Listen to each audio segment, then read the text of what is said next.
So I've already drawn out the nuthatch bird onto the 10 by 10 inch canvas, or 25 by 25 centimeters, and I've given it a coat of burnt sienna with some acrylic medium to seal the pores of the canvas. So that gives it a nice warm imprimatura or coloured ground to paint onto. Now I'm going to be using a simplified palette of titanium white, Payne's grey, yellow ochre, burnt sienna and raw umber. So keeping the colours very simple. And it's going to be a combination of abstract, impressionism and realism. So all three of those styles will be embodied in this painting. So I'm just putting in with this old bristle fan brush the basic shape of this tree, or this branch here. I'm trying to go in the direction of the shape of the tree as well, using the brushstrokes to create that shape. Make it a little darker in that bottom corner there so I can sign my name in the bottom area, because it's not going to go any darker than that area, so that bit is finished. So then just sign my name. Now with my large bristle flat brush, 1 inch flat brush, I'm going to put in and knock in the basic shapes and colours for this background, and this background is going to be the the abstract style part of the painting. Just a quick heads up here at this point to let you know of my YouTube memberships. At the moment I have just one tier, which is basically a support tier. For just the price of a cup of coffee, you'll be able to have a privileged view of my videos before they go public. You'll also be able to join me on my live painting sessions when I stream them, which is about once a month at the moment. On joining this tier, and also by using the links for tools and materials in the description below, you'll be helping to support me and my channel and will help me to keep bringing you these videos and streams. So, just basically putting in some darks and lights of the background, nice and loose and quickly. I'm painting really quite quickly. I know this is speeded up a little bit, but I am painting very quickly as well, so that the paint doesn't dry. And I'm using the paint straight from the tube out of these little containers here, my little fishing tackle box that I use. So there's no water added, which means the paint won't dry so quickly. If you've ever put a blob of paint out straight from a tube, put a blob out on your palette, you'll know how long that takes to dry. It can take hours, sometimes days, depending on the size of the blob. So water added will make it dry quicker. So this is why I like painting in this impressionist style. The brush strokes can blend together almost exactly like oil paints, because the paint is still wet. So with a smaller bristle brush now, I'm just putting in some of the highlights of this branch where they're going to be. They're not going to be everywhere, just a little bit here and there. Little spray of water, a mist spray, and then I can start moving the paint around with this Catalyst silicone tool, which again is available in the description and the links below. And I want to make this layer really messy, make it very, very messy and loose and abstract, and blend areas, add paint with the tool as well and add it into the painting, pick it up off the palette, and just basically blend and blur some of those edges. Okay, that's had time to dry. I've given it a few minutes while I had a cup of coffee, and now I'm going on with the second layer. So a little spray of water just to dampen the canvas, and then apply the same colours into this background as I did with the previous layer, using the large 1 inch flat brush again. So a little bit of white into that Payne's grey will give me a lovely grey tone, and then a bit of yellow ochre added into that sort of mix, quite light, will give me green tones. So you don't need any green. The yellow ochre and Payne's grey, and even raw umber, will give you that green. Some more of those darks added there. again where they need to be. And then I'm going to put some mid greys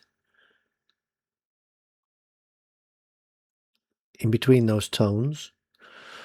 And then when I've got those done, if I use the silicon tool again to move that paint around, it goes and it moves much more smoothly and has a much more refined nature to it, but it's still abstract. I still want this to be messy and abstract, so just let the tool make those crazy marks that it does, because I like to paint over areas that are crazy. I like to start extremely messy and refine it as the painting progresses.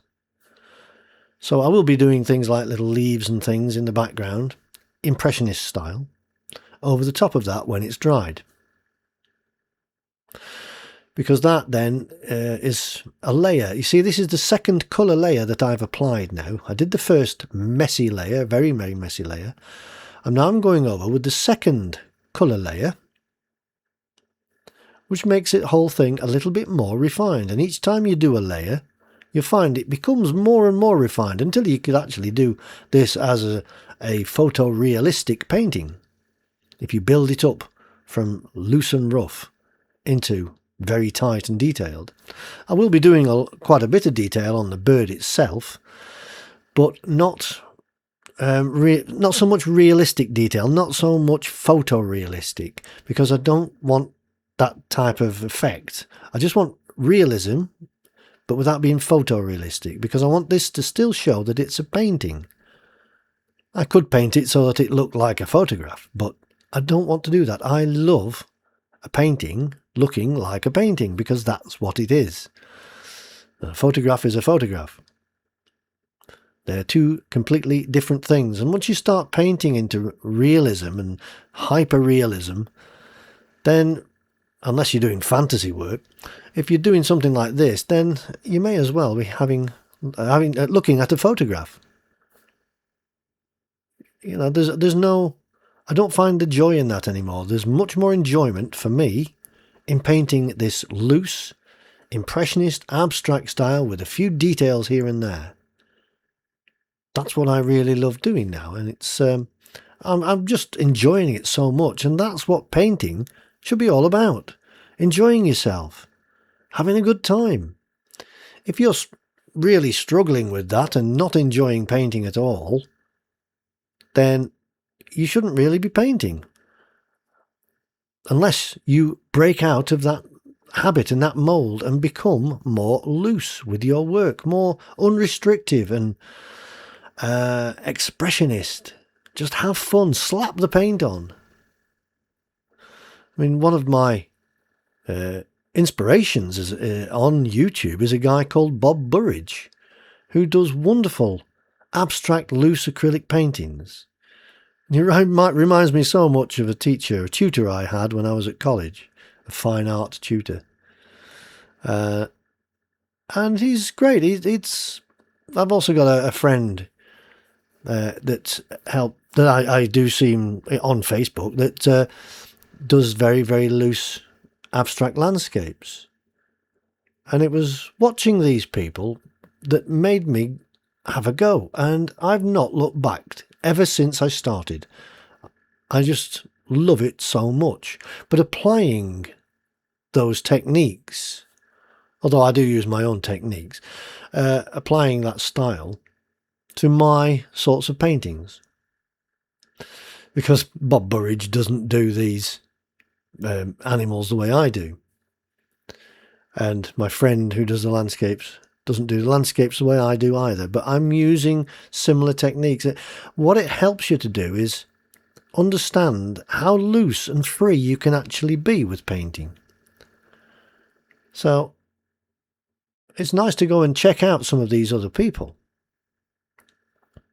But remember, they don't paint what I paint, but they're just great inspiration. So I'm using an old bristle brush here, a worn one. I like using worn brushes. just to put in some of these darker areas and blend as well now. Because some of those layers have dried, I can start to blend and almost scrub the paint into the painting in a almost dry brush manner. And then the same brush, putting in some of those highlights.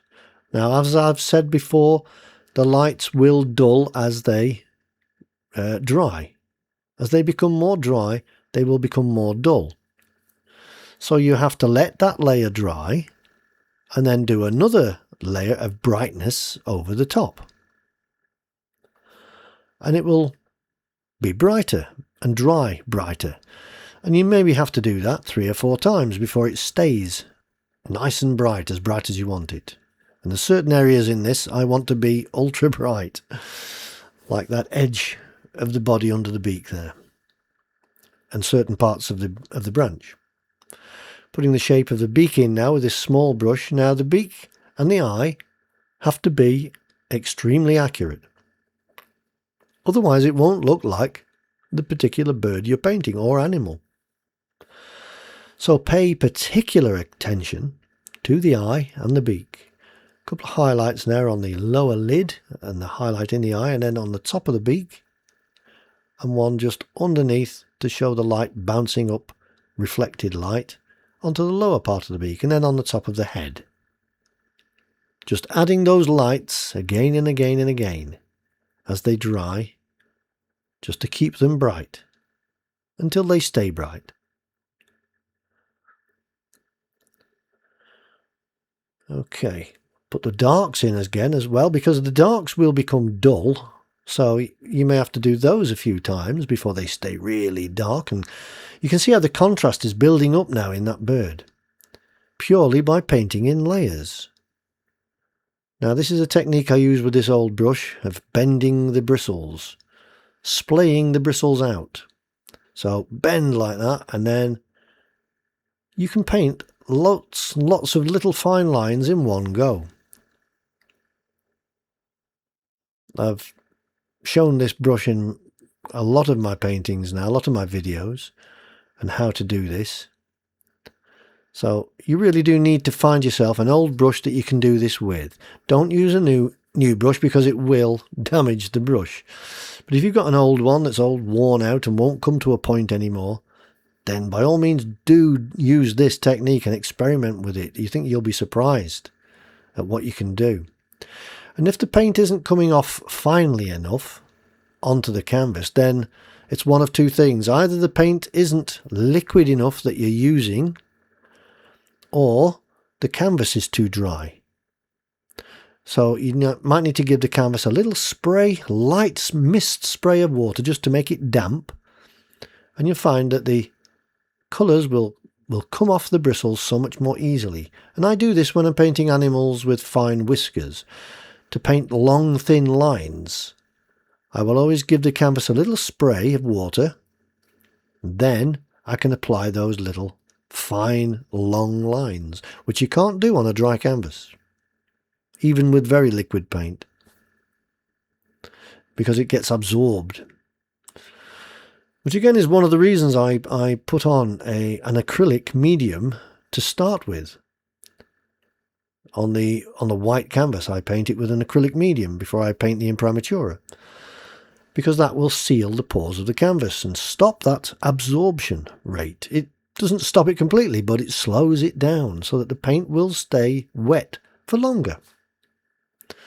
And it'll also stay wet for longer if you don't use much water with the paint. So most of the time I'm painting directly from the palette, from the little paint pots there. Okay, now I'm just fiddling with it now, just making sure I've got all those little areas as I want them to be, and those little light areas. Are they light enough yet? Splay those bristles like that, and then apply them to I'm doing the back of the bird now. And that grey area there. Now I can put in some little highlights and dots of lights on the bottom edge of the bird there. I'll do some here as well, just to roughen it up and make a few little loose feathers. so that it's not perfectly smooth. It adds a little bit of life if you don't have hard edges. And hard edges are very easy to do with acrylics, but it's getting the softness that takes a little bit of practice. And you do that by breaking up the outline or by blending and blurring.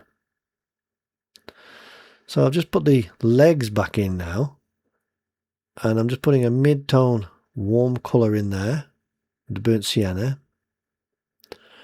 And I'll just put a few little dark areas in for the claws and the shadows.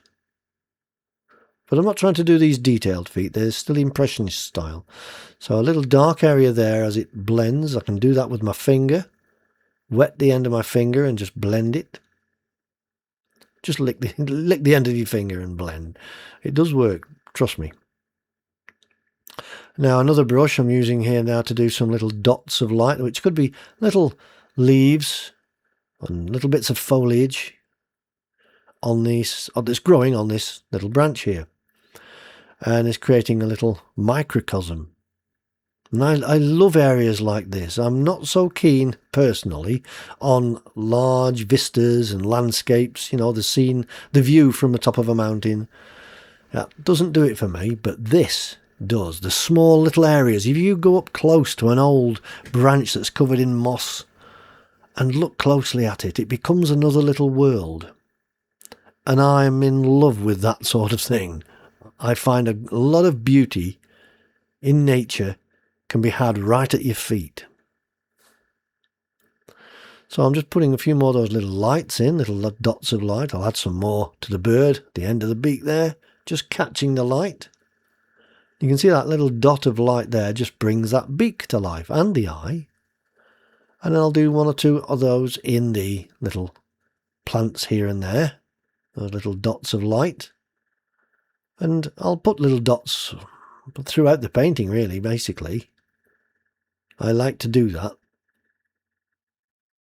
A little mist spray of water because I want to do some fine lines here of these wing feathers. I've not been 100% accurate on those, but it's to give the impression of those wing feathers. Now with a dagger brush, I'm putting in some of these background leaves. Dagger brushes are very, very useful brush. And again, they can be had if you use the links below and do a search for dagger brush. In the Jackson site, you'll find them.